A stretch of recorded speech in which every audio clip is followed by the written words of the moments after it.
doctor Gustavo Vega, expresidente del Consejo Nacional Electoral Transitorio. Doctor Vega, muy buenos días. Buenos días, Gustavo. Saludos a Radio Ondas Azuayas. Con gusto atiendo su entrevista. Muchas gracias, doctor Vega. Cuando usted culminó su función como presidente del Consejo Transitorio en una importante entrevista que le recordamos, en síntesis señaló que Ecuador había vivido una década de ficción en la democracia al hablar sobre la serie de manipulaciones que se habría hecho al sistema electoral.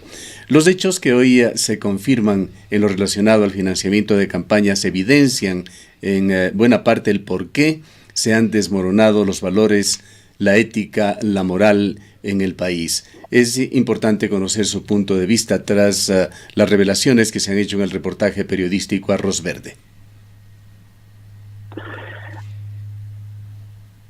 En efecto, coincido con ese análisis, Gustavo. Creo que el país es una suerte de castillo de arena, un castillo de naipes. Con la primera marejada se disuelve, con el primer sacudón colapsa. Estamos de nuevo a foja cero. La verdad es que es difícil tener fe en el país. Hay que lograr reconstituir la esperanza por la democracia, y se vuelve realmente difícil después de lo que ocurrió en la provincia de Manabí, en la provincia de Los Ríos, después de el fallido sistema de conteo de los votos nulos y blancos. No alcanzamos a comprender cómo un Consejo Nacional Electoral que lo heredé en la aceptación ciudadana de un 12%, según participación ciudadana, según un 15% según CEDATOS, y entregué a los casi 4 meses en una aceptación ciudadana del 75%, medido por ambas empresas serias que predicen y analizan hechos electorales que son de dominio público. Como ahora esta fe, esta esperanza, este engrandecimiento de la democracia que con mucho ahínco y con muchos actores logramos, ahora parece de nuevo colapsar. Tengo ciertamente que mencionarle que he decidido una moratoria de casi 6 meses para no hacer declaraciones sobre el tema electoral y la democracia una vez que dejé funciones, porque es justo y ético que se deje la función libre de ejercicio de un siguiente periodo, sin críticas, sin observaciones, sin censuras. Ahora, ya los 6 meses transitados me dan la libertad para mencionar en el análisis, siempre apegado a la verdad y sin excesos, lo que puede ser posible aportar en la visión del país. Sin una connivencia o una complicidad del Consejo Nacional Electoral, del organismo nos referimos, ¿podía haberse deteriorado tanto la democracia ecuatoriana? Si es que recordamos en efecto el número de funcionarios del Consejo Nacional Electoral de la década del expresidente Correa, no pasaban de 140.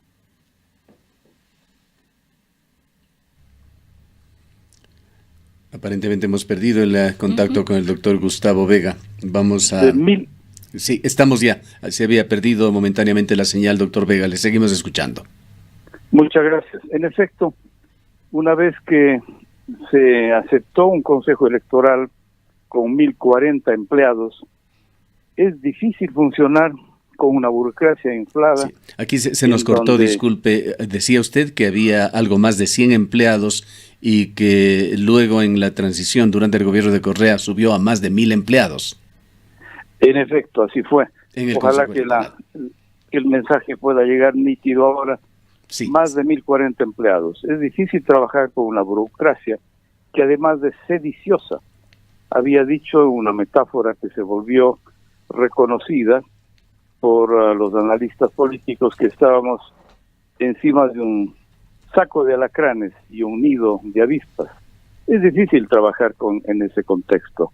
Yo doy cuenta de que una forma saludable para que el Consejo Nacional Electoral nuevo funcione debería realmente botar por la borda toda esa burocracia sediciosa, clientelar, que hizo tanto daño al país y que presentó informes falsos y que además asaltó hasta el último día de mis funciones la posibilidad de que se arriesgue la consulta popular por las quintacochas, usted se acordará y bien. Por tanto, sí creo que el ejercicio de una transparencia sobre reformas al Código de la Democracia es un asunto sustancial. Contar bien los votos nulos, contar bien los votos blancos, sanear las elecciones en todas las provincias. Lamentablemente, Los Ríos y Manabí nos dieron un ejemplo fallido de lo que es una democracia electoral transparente. Creo también que es importante cambiar el tema de asignación de fondos para los partidos y movimientos. Usted pasaba hace un momento las declaraciones de dos de los consejeros mencionando que han encontrado inconsistencias sobre el gasto electoral de uno de los movimientos de hace 10 años. Sí, justamente, doctor Vega, muy buenos días. Mi inquietud iba justamente relacionada a este punto. ¿En dónde está la necesidad de que se brinde este control? ¿Parte de una voluntad política de quienes están al frente y dentro de las instituciones? ¿Hay vacíos en la normativa que impiden un control legítimo, racional, óptimo de estas inversiones? ¿Hacia dónde debemos avanzar en este sentido? Usted nos habla de que se debería sacar de alguna manera a toda esa burocracia que ha sido parte de lo que estamos viviendo en este momento. Entonces eso quiere decir que también va de la mano de el comportamiento y la ética de las personas que están ahí, más allá de los vacíos que pueda existir en la normativa jurídica. Ambas cosas, Rosana, muy buenos días. En efecto, tiene que haber un cambio de actitud, de mentalidad, el sanear la conciencia del ecuatoriano, del latinoamericano, que se ha acostumbrado a tolerar la corrupción de una manera inédita. En segundo lugar, se necesita cambiar las leyes. Yo soy del parecer de que la asignación de fondos a los movimientos y partidos debe omitirse. Ordena la ley y lamentablemente allí está la trampa. Se entregan dineros que después los partidos no pueden justificar. Recordemos que uno de los partidos había gastado dineros cuantiosos del pueblo en operaciones de cirugía estética para uno de los burócratas de ese partido. Recordemos que un bachiller asambleísta que luego devino por obra y gracia de la voluntad política en ministro de Cultura, alguien que todavía no se bachilleraba o escasamente lo obtenía recién, un locutor que después desapareció de la faz de la tierra, acusado por el mono Jojoy, el segundo portavoz de las FARC, de que le entregó dinero para la campaña del expresidente. Por tanto, dineros internos del país deben ser anulados en una reforma al Código de la Democracia, para que no existan dineros que después se destinen para los partidos y movimientos, y controlar los externos que vienen por vía del narcotráfico y de la corrupción internacional. Ahora, doctor Creemos Vega, que es una de las formas de cambiar la mentalidad de este país.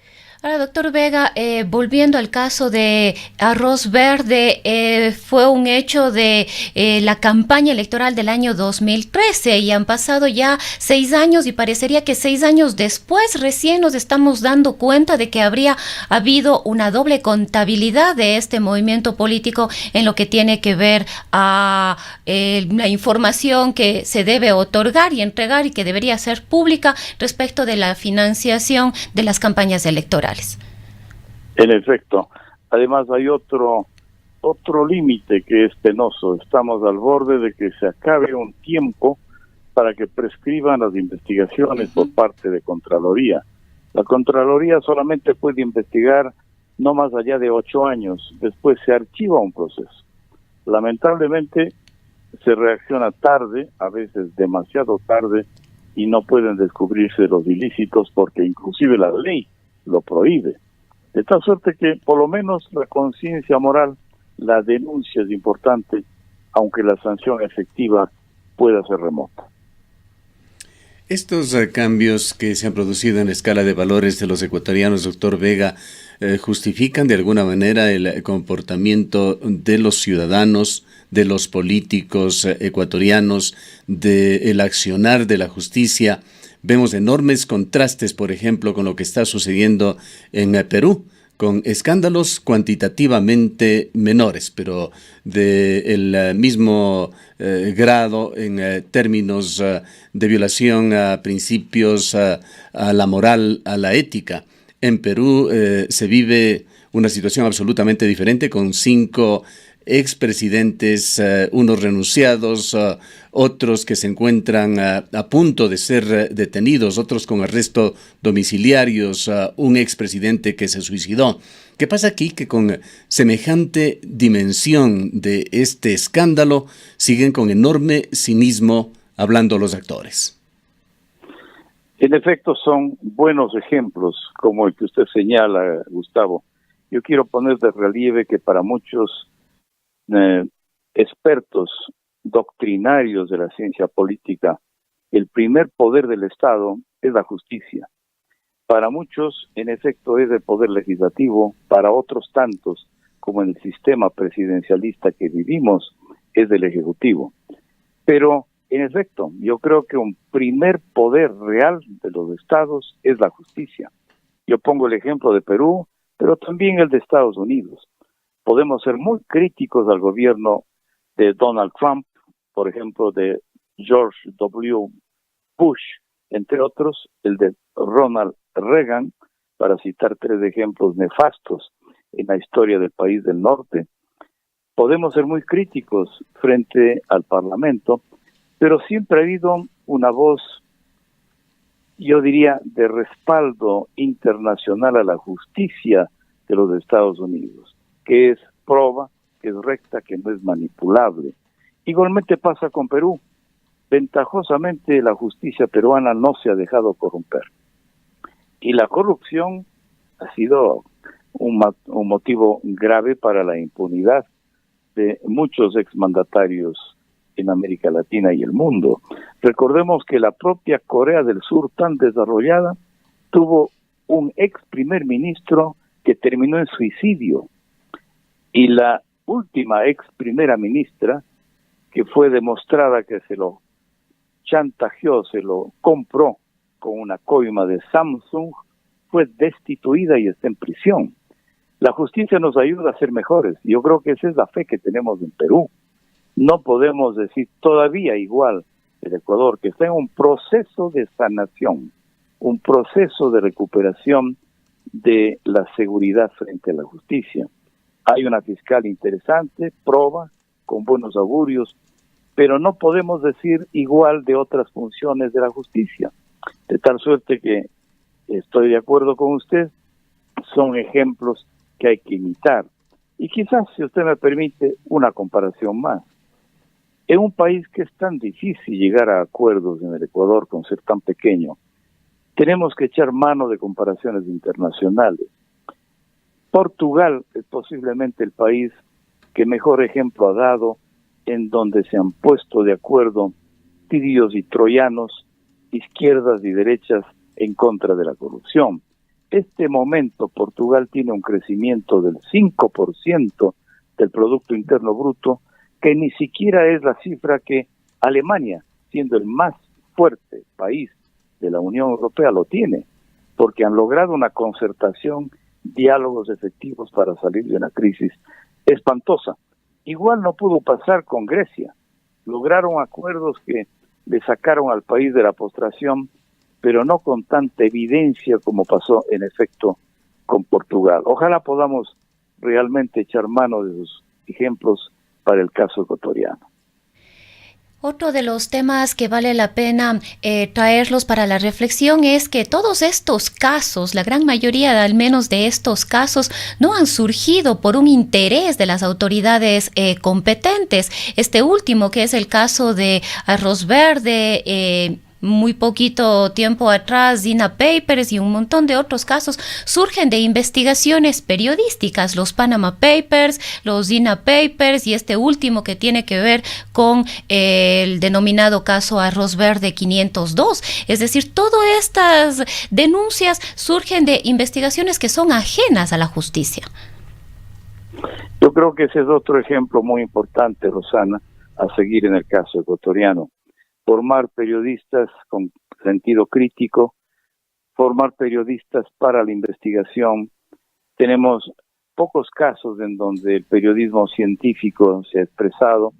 Yo creo que, sin embargo, ha habido casos muy importantes en el Ecuador en donde la prensa, en donde la comunicación social del Ecuador se ha convertido en el verdadero fiscal de la antiética, de la antimoral ecuatoriana.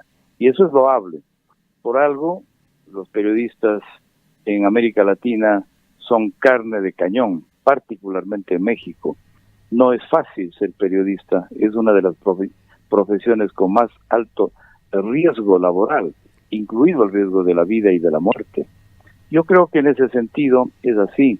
Yo creo que la ventaja de la opinión pública rebasa el papel de la Fiscalía Oficial de un país, rebasa y está por encima del papel de la Contraloría, que debe, sin embargo, tener atentos sus oídos a lo que ocurre con la denuncia investigativa de periodistas de calidad que han puesto valientemente sobre la mesa denuncias que hay que investigarla hasta las últimas consecuencias. Yo creo que seguirán habiendo más escándalos. Cada vez, cada día, cada semana tenemos una especie de exhumación de un cadáver que no ha sido suficientemente develado en las razones de su muerte. Yo creo que seguirán habiendo escándalos que, sin embargo, no nos sacude lo suficiente como sí preocupa otro tipo de problemas en el país, como la inseguridad, como el desempleo, como la economía. Tenemos que hacer que, en base de las antiguas cátedras de la escuela y del colegio moral y cívica, que tanto apreciamos profesores y estudiantes, recobrar la necesidad de que debemos indignarnos ante la corrupción. Sobre este tema, doctor Vega, que sobre este tema que lo consideramos muy importante, los efectos sobre las nuevas generaciones de los ecuatorianos, los riesgos, las consecuencias que se corre con esta situación que se vive en el país y que va pareciendo normal. Lo que diga Rafael Correa o lo que diga Jorge Glass ya no nos sorprende, pero sí nos preocupa las nuevas generaciones. Ayer hablábamos con un joven flamante concejal de Cuenca por Alianza País, quien se limita en su discurso a repetir los argumentos de Correa. Lo defiende a muerte, por decirlo de alguna manera, calificándolo como un perseguido político. Está allí esa base electoral de un 20% aproximadamente incólume, que votó también por este movimiento a pesar de todo. Sus reflexiones con respecto a esto. Yo creo que es importante tener una visión distinta de los momentos estadísticos en que el país vive. Yo pienso que un 20%, un 30% de voto duro se menciona que siempre puede haber en torno a determinada figura política. Yo quiero recordar lo que pasó en la provincia de Loja. Se hablaba de que, a pesar de la revocatoria de mandato al ex alcalde Chato Castillo, él iba a retomar la posibilidad de ser alcalde porque la ley es inconclusa. Debería ser que cuando un alcalde es revocado en su mandato no pueda terciar en las siguientes elecciones. Sin embargo, la ley absurda lo permite. Fue revocado en el mandato, pero él altivamente decía que va a retomar la alcaldía, porque tiene un 20% de voto duro, y toda la oposición junta no alcanzaba un 20% similar. El exalcalde de Loja terminó en tercer puesto. Yo creo que en efecto eso hace precisamente el trabajo de la promoción sobre la denuncia de lo que significa un poder corrompido, autoritario, que en efecto cambió la fisonomía de la ciudad austral del Ecuador. De tal suerte que yo creo que los votos duros colapsan cuando hay una campaña por la democracia en donde todos tenemos que involucrarnos para destruir mitos, para que se colapsen las estatuas de barro. Para finalizar, doctor Vega, con toda la experiencia que usted ha tenido particularmente como presidente del Consejo Nacional Transitorio, en lo concreto, ¿qué puede hacer este organismo para mejorar la calidad de la democracia ecuatoriana? El primer punto que me parece sustancial es que el Consejo Nacional Electoral no puede estar en manos de partidos. Los partidos políticos se dividen las consejerías y lamentablemente festinan el sentido ético de un consejo que está fundamentadamente pensado en vigilar la democracia. Tiene que ser gente de la sociedad civil, de la academia, de organizaciones sociales y cívicas, pero no precisamente representantes de partidos políticos que les convierta en gatos despenseros. Yo juzgo este momento que uno de los problemas que está pasando el actual Consejo Nacional Electoral es que se ha entregado a los partidos políticos, en donde los consejeros, con todos los valores humanos y profesionales que tienen, lamentablemente obedecen a un circuito de influencias en donde se controla a función remota por parte de los directivos de los partidos políticos que intervienen en la necesidad de tener presencia dentro del Consejo Nacional Electoral. ¿Cómo lo hacen, doctor Vega, las grandes democracias del mundo de la que siempre se puede aprender? En el caso particular de países en donde se han fundido funciones que son necesarias, yo diría que lo más importante es el hecho de que haya una sola función que pueda regentar los temas de la democracia y de las elecciones. No es saludable para el país que el registro civil y que el Consejo Nacional Electoral tengan funciones diferenciadas. Tiene que haber un solo organismo para poder hacer una coordinación óptima respecto de las cédulas de identidad y de lo que significa el valor, que significa a su vez la democracia, que han estado repartidas en funciones atomizadas.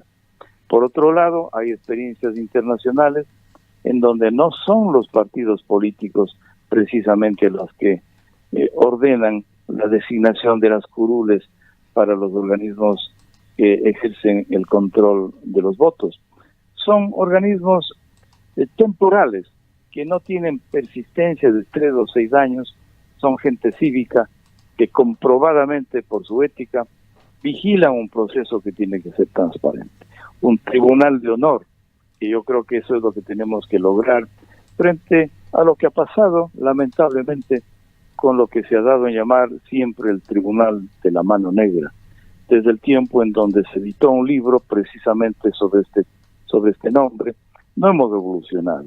Hay lamentablemente ejemplos que podemos dar desde Rafael Arízaga, cuando presidió el Tribunal Electoral en tiempos de la postdictadura, en donde el saneamiento de las elecciones no fueron posibles. Antes el Partido Liberal enviaba el número de votos que se necesitaba físicamente para propiciar un fraude electoral, que terminó precisamente con la Gloriosa en 1944, cuando la Gloriosa penosamente fue asaltada por Velasco Ibarra en el ejercicio del poder.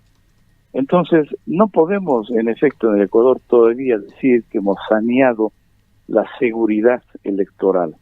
Siempre ha habido la sombra de las irregularidades y las inconsistencias. Y los aportes, pienso que podríamos cambiar el sistema de elecciones. Y los aportes de campaña son un punto neurálgico.